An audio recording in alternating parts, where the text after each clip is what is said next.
Welcome back to another episode of the Quantium Cast. I'm your host Ryan Kia, and today I just wanted to go through a few basic ways of making money from not really doing much. Some of these require a little bit of capital up front, some of them require you to do nothing but give your time, and I thought I'd share them with people because a lot of youngsters such as myself keep asking the same question of how do I get starting capital to set my own business up, or how do I get starting capital to invest in the financial markets, which is our area that we cover a lot of the time. Well, I'd like to share a brief bit of my story. I didn't come from a background that was privileged by any means. I didn't have the opportunity to go to my parents and say, Mom or Dad, can I have a certain amount of money to go and do what I wanted to do? I didn't have the ability to go to grandparents, aunties, uncle, family, friends. It was all a matter of doing it myself. And that was really difficult, especially being a young child, because I was very loss averse, like many of us are. I was afraid to take a risk. In fact, to the point where I would pass up great opportunities by just contemplating and thinking and waiting on the sidelines. And what I like to tell you guys is that there are different ways that you can utilize your skills. You don't need to even have some entrepreneurial knack. All you've got to be able to use is basic indicators that you have out there, like eBay's sales data, which we're going to talk about. Amazon sales data isn't really available, but you can track things selling and catch on to the hypes. A basic trend following thing on a social basis, nothing too difficult. You can play games. That's another area that I remember doing. In fact, I could give a couple of examples. Let's look at them later though. We'll start off with the e-commerce side.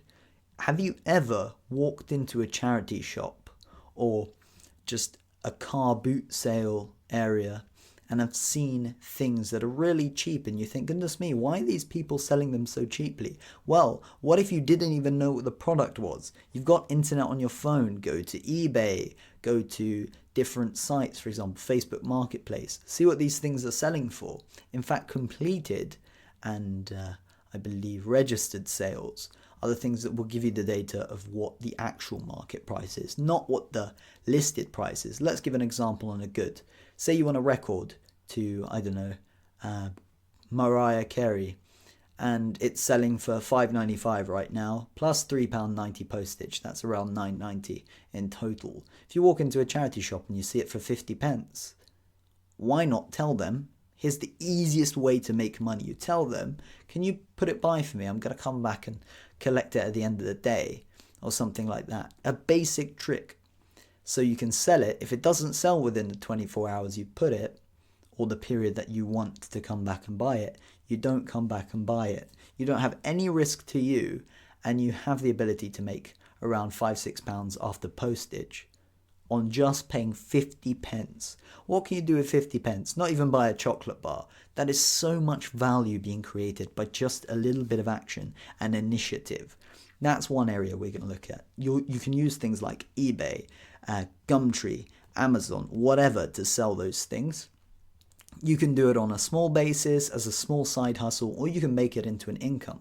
I could give an example. When you had a hit product like loom bands back in the day, a lot of people were selling them at high prices. I remember each small packet of something like 50 bands was being sold for £1 a pop. And then a couple of years later, you sold them being sold for something like £1 for 10 packets of those 50 in each packet. So you can tell when the hype is dead. Well, here's the thing.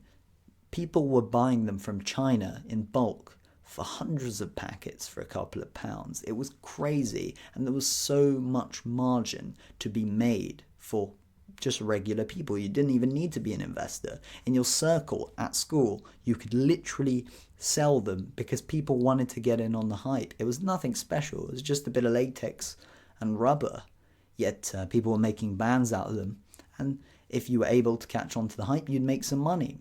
Obviously, make sure to not buy too many of those things when the hype comes. We could talk about bottles, plastic bottles that had infused capabilities. You could put, I don't know, a lemon in the top compartment of that plastic bottle, like a water bottle or something, and it would infuse your water bottle.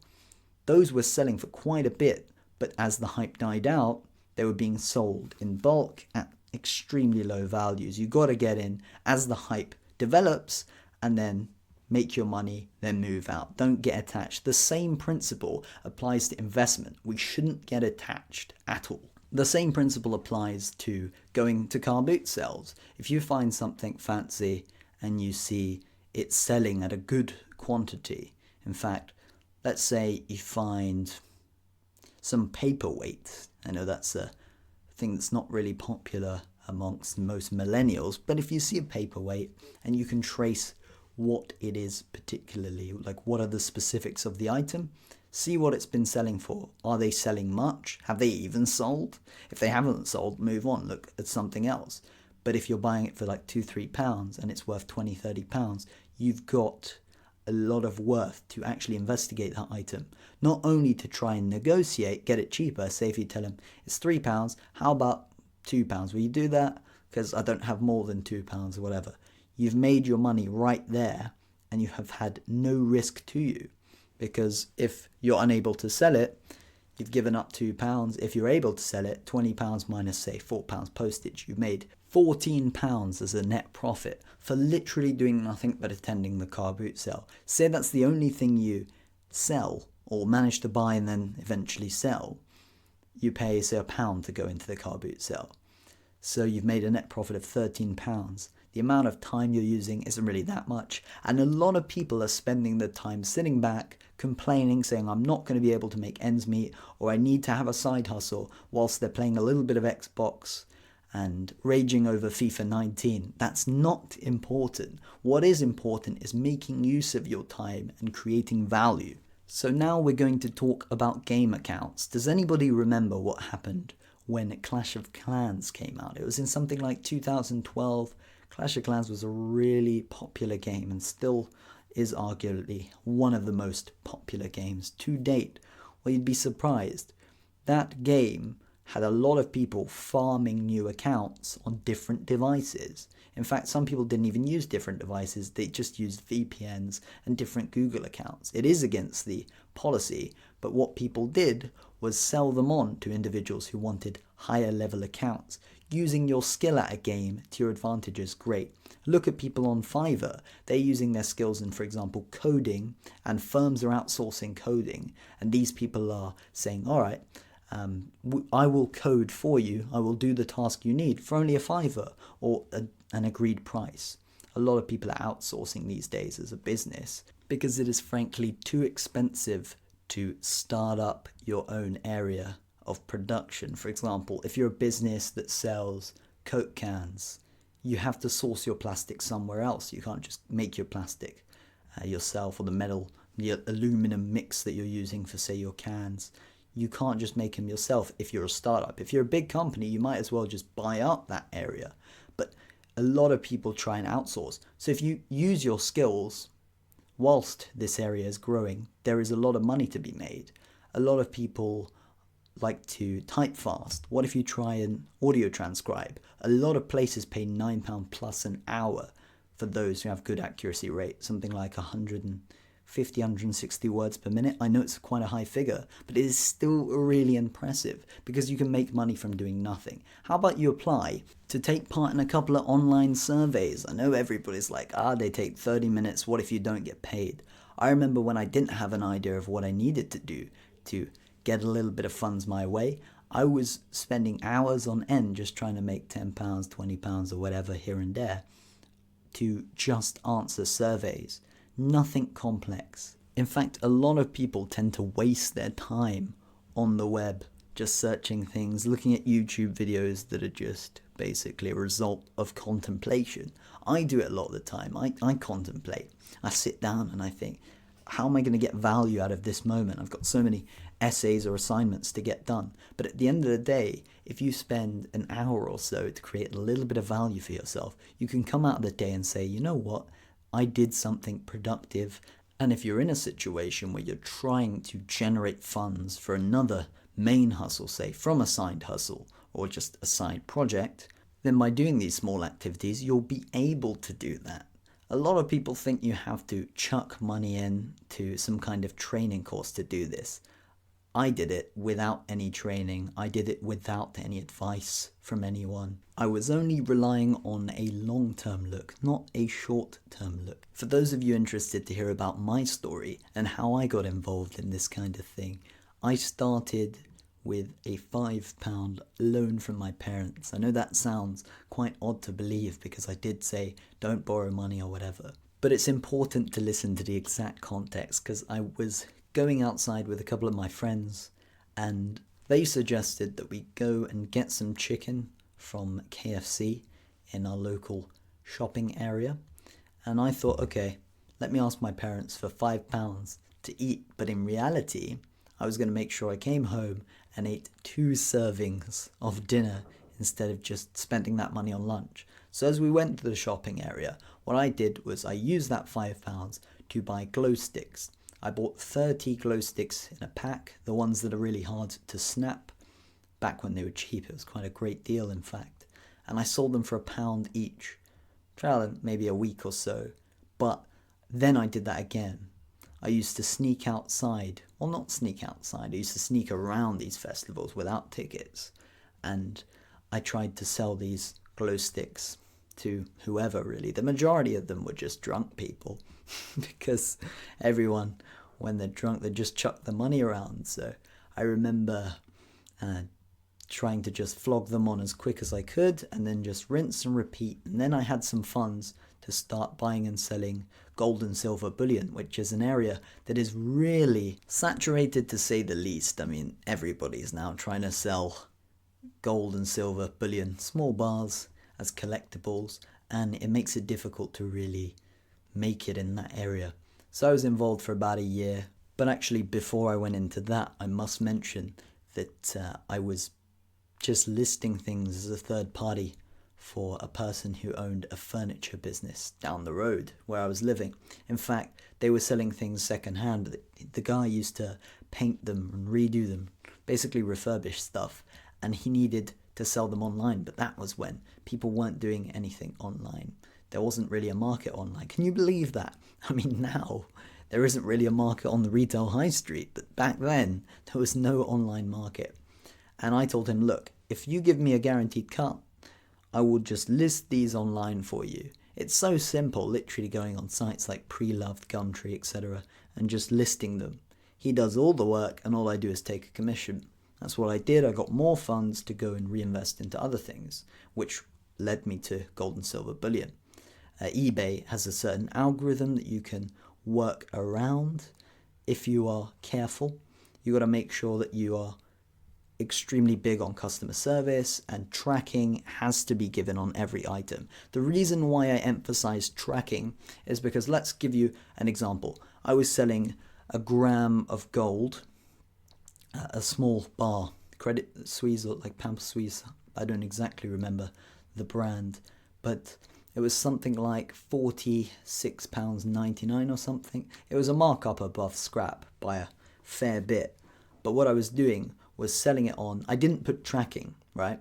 And I sent it and I was 100% sure that it came through. I sent it on first class postage to the fellow who'd ordered it, but he told me that I haven't received it. Where was my proof that I'd sent it to him in particular? And my issue was that I couldn't prove that he hadn't received it, nor I had sent it, because my receipt had gone somewhere in the bin. I wasn't really that organized, and I never really had a problem like this before. So what I did was try and contest it. I didn't give the money back to the guy who asked for a refund, but PayPal immediately took that money out of my account because I had no way to prove that I'd sent it, because I didn't put tracking and I didn't keep track of my receipts as well, in the worst case situation where maybe I could try and dispute it.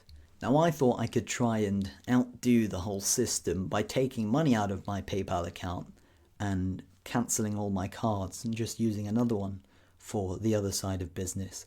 Well, what PayPal did was refund the guy his money, but also take exactly that amount for themselves. So now I owed them money, and I completely forgot about this. I didn't think it was a big deal. I thought it would all blow over. Then a year after that, a debt management collection agency knocks on my door.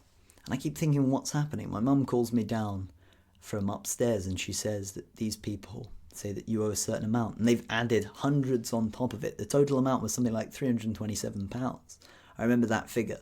I don't remember the pennies, but I was way too arrogant in that situation and I didn't put tracking. So actually, yes, it was my fault. Maybe the individual who I sold it to was trying to get their money back from me to scam me. Unfortunately, I fell for that. But because I didn't act on anything and I tried to run away, this is a great lesson, isn't it? Because if you run away from things in life or you bottle up bad energy, there's only going to be one situation in the end where it's all going to implode. In a literal sense, you're going to be stressed and things aren't going to turn out great. So it's better to just address problems immediately. But the number one bit of advice from that, if you're an eBay seller or an Amazon seller or just a business that is posting things, you need to make sure to include tracking. One example is second class signed. Costs about £4. It's not the greatest, but if you get postage packets in bulk, then you're saving a lot of money. Those postage packets are sold by the Royal Mail for something like £2.50 a pop. So you're spending £6.50 in total if you're mailing on second class signed. But if you buy 4 in a pack from Good Deal for £1 and just write the stuff yourself, you're spending £4.25. So you're saving something like £2.25 a pop. And if you're sending 100 plus items, you're saving £225. It adds up. And so my advice is to not be lenient to the extent where you will lower your price just to get everything sold immediately. If you can wait a day and you know the volume is high, get it through. But also remember to address your costs. This is nothing complicated. If you do business studies or have ever looked at a couple of videos on BBC Business or whatever, or you've seen some YouTube videos on a business channel, this is common sense. And a lot of people have been saying this, but many of us just avoid these little details. It is not difficult. Some of the ways I've talked about in this episode can help people a lot, and I hope that anybody listening to this gets a little bit of value. I hope to produce more episodes like this in the future. It's 8:30 p.m. on a Sunday night right now, and I just thought that I really needed to get some of this information off my chest because it is extremely valuable to not just the current generation, but also the next. Hopefully, if the reaction to this episode goes down positively, we'll be able to look at some of the other areas of generating funds from basically doing nothing. And if you have to do something, you don't put up that much capital. I mean, there are some areas that we could cover. Advertising space. That is something that is so underrated. You could literally buy pixels back maybe 5-6 years ago and triple your money by just buying advertising space. Nothing bad, nothing intense. There's not much risk to it. There was literally a site that you could buy a pixel on and then sell that pixel to an advertiser, and there was a market. There is a market for most things, and there is value almost everywhere we go. We need to be careful to not miss those opportunities because we're being set up to miss those opportunities. A lot of people will look at university and try and go towards those areas. In fact, university is a great foundation, but you must remember that you're going to be in a whole lot of debt. But if you go straight into work, you've got that capital for long-term capital appreciation. If you're able to get money earlier on in your life, then you can invest it for the future and benefit from the eighth wonder of the world, compound interest. There's also another immediate area that I would like to address, and that is the area of ISAs, investment savings accounts, and how young people can benefit from that in the future, but also middle-aged working peeps trying to save some money for retirement.